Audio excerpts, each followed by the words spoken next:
প্রায় ৩০০ বছর আর্জেন্টিনাকে শাসন করেছে স্পেন। আজ থেকে প্রায় ৫০০ বছর আগে স্প্যানিশ সাম্রাজ্য প্রথম পা রেখেছিল আর্জেন্টিনার মাটিতে। এরপর দীর্ঘ ৩০০ বছর আর্জেন্টিনাকে শাসন করেছে তারা। আর্জেন্টিনার সম্পদ, সংস্কৃতি আর স্বাধীনতা শাসিত হয়েছে স্পেনের ইশারায়।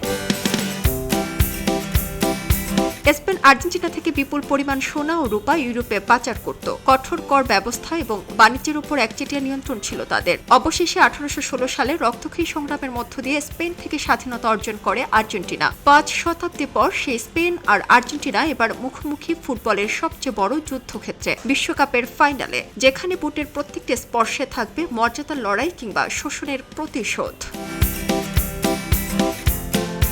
দীর্ঘ বছর শোষণের ফলে আর্জেন্টিনার স্থাপত্য থেকে শুরু করে ভাষা সবকিছুতে স্প্যানিশ রাজত্বের ছাপ রয়েছে। বিশ্বকাপের ফাইনালের মঞ্চে দুই দল একে অপরের সাথে কথাও বলবে স্প্যানিশ, কিন্তু মাঠের দর্শন হবে সম্পূর্ণ ভিন্ন।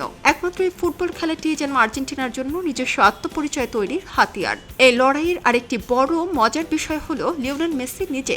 আর্জেন্টিনার এই ঈশ্বরকে কিন্তু ফুটবলার হিসেবে গড়ে তুলেছে স্পেনের মাটি। বার্সেলোনার লা মাসিয়া একাডেমিতে খেলা শিখেছেন মেসি। আজ স্পেন যদি জেতে তবে তা হবে তাদের ফুটবলের আধুনিকতার জয়, আর আর্জেন্টিনা যদি জেতে তবে তা হবে ইতিহাসের ওপর এক পরম ফুটবলীয় প্রতিশোধ। বিশ্বকাপের এই ফাইনাল ম্যাচটি কেবল 90 মিনিটের একটি ফুটবল ম্যাচই হবে না, ৫০০ বছরের ইতিহাস, সংস্কৃতি আর মর্যাদার এক মহা সংঘাত। আজ স্টেডিয়ামে এক নতুন ইতিহাস লেখা হবে। পুরনো শাসক নাকি স্বাধীন চেতা লাতিন রক্ত, মর্যাদার এই চূড়ান্ত লড়াইয়ে শেষ হাসি হাসবে কে, উত্তর দিবে মাঠের ফলাফল। সারা জেরিন, খবরের কাগজ, স্পোর্টস। খবরের কাগজ, নিখাত, নির্ভীক, নিরপেক্ষ।